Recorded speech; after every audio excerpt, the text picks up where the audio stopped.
Baker Mayfield getting ready to face the Falcons tonight in Atlanta. It's the fourth home game already for the Atlanta Falcons. A weird little scheduling quirk. 3 in a row. A Sunday, and a Thursday. That's a lot of times to get your stuff together and get out to the ballpark. But the hot dogs are cheap. They were free for the night they put Arthur Blank in the Arthur Blank Ring of Honor. They're not free tonight when Matt Ryan gets into the Ring of Honor.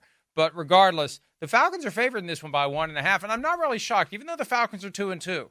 They could be 4-0. They haven't been perfect, but they had a tough Steelers team right out of the gates, and they could have beaten the Chiefs. The Falcons are better than 2-2 would suggest. The question is, how good are the Bucs, and are the Bucs good enough to go in there and get this done? Who do you trust more at quarterback right now, Kirk Cousins or Baker Mayfield? I would say Baker Mayfield, simply on the fact of this is year 2 of him being there with that offense. And I know Canales left, but having those guys and understanding, whether it's Rachaad White, whether it's Mike Evans, Godwin, like this unit, this group of players have now played together for it's going on 2 years. So to me, I trust that more than what Kirk and Atlanta is doing. They're still building. Like, their final product hasn't been seen yet. We've seen what Tampa looks like when they're at full throttle and they're playing the right way. We saw that, last week when they went and really destroyed Philly.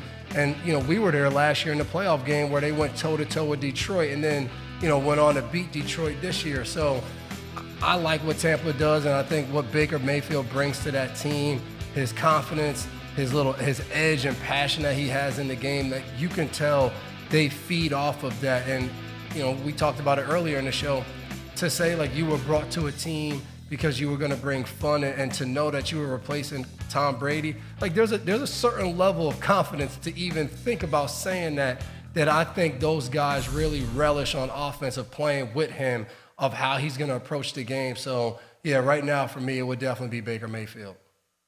Falcons beat the Saints on Sunday. Felt like the Falcons were outplayed. A couple of fluky things happened that allowed them to win. They barely beat the Eagles in that Monday night early season classic, week 2.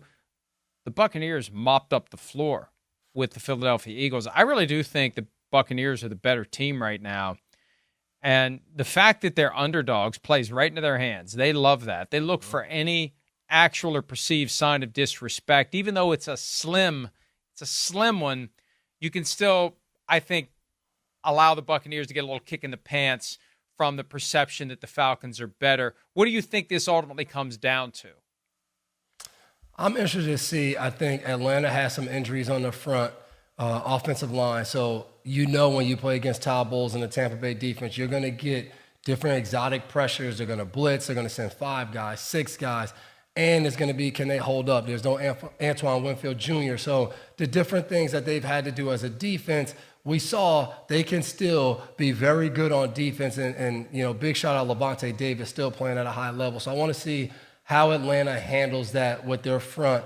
And then the other part of it, I want to see Atlanta's defense. Their secondary has played really well this year, led by A.J. Terrell, and you're playing against Baker Mayfield with Mike Evans, who seems like he just keeps getting better, and Godwin, and then Rachaad White and Bucky Irvington. You have all of these different weapons, and Kay Otten has really turned into a good tight end for them. So I want to see the passing game of Tampa versus that Atlanta secondary. And then, again, the offensive line in Atlanta, how you handle the blitz pickup and all of those different things that are going to come at you all game. And I think one of the ways Atlanta might try to handle that is turn around, handing the ball to Algier and Bijan Robinson. So it's going to be a fun game because, like we just spoke about the last segment of these divisional games with these teams, so much is at stake every time they play against each other. So I definitely want to see how this goes down.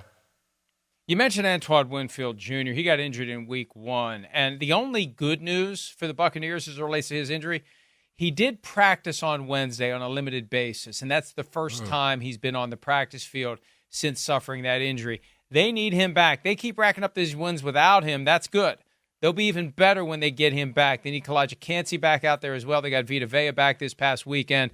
I just think this feels like a game where the Buccaneers can go in and take care of business. I like the Buccaneers, especially since they're getting 1.5. I think Tampa wins straight up and gets to 4-1. And the Falcons, that boost they got from beating the Eagles 2-3, that boost is gone. They're going to have to start winning some games if they lose this one tonight.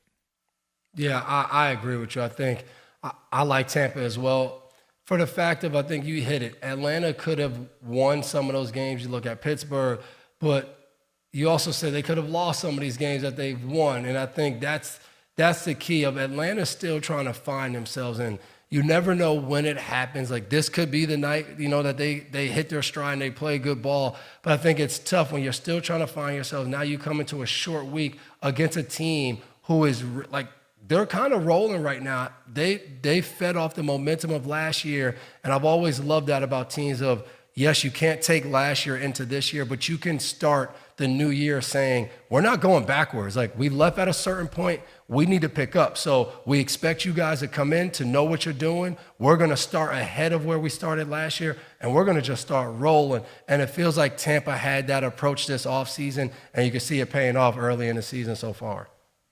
And if the Falcons lose, look, they have a winnable game at Carolina next week, but then they have the Seahawks coming to town. They go to Tampa Bay. They play the Bucs twice in a month. And then week 9, my good friend Mike Zimmer and the Cowboys defense comes to Atlanta, and Zimmer and Cousins, maybe there'll be some pushing and shoving like we saw several years ago between Zimmer and Cousins. So it's not going to be an easy road for the Falcons. I know a lot of people like them as the division favorites by adding Kirk Cousins.